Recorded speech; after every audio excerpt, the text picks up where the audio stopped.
பகவானின் பதமலர் இரண்டும் எங்கள் வலம்புரி நாயகன் வலக்கையின் கீழே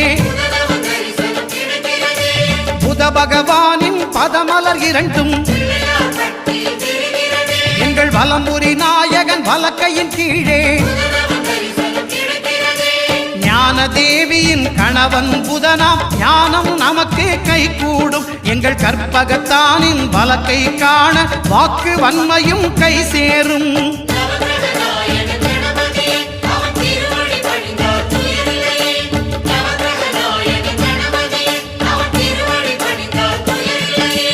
ஒன்பது கோளும் ஒன்றாய் காண அங்கு கற்பகம் என்னும் கடவுளின் மெய்யில்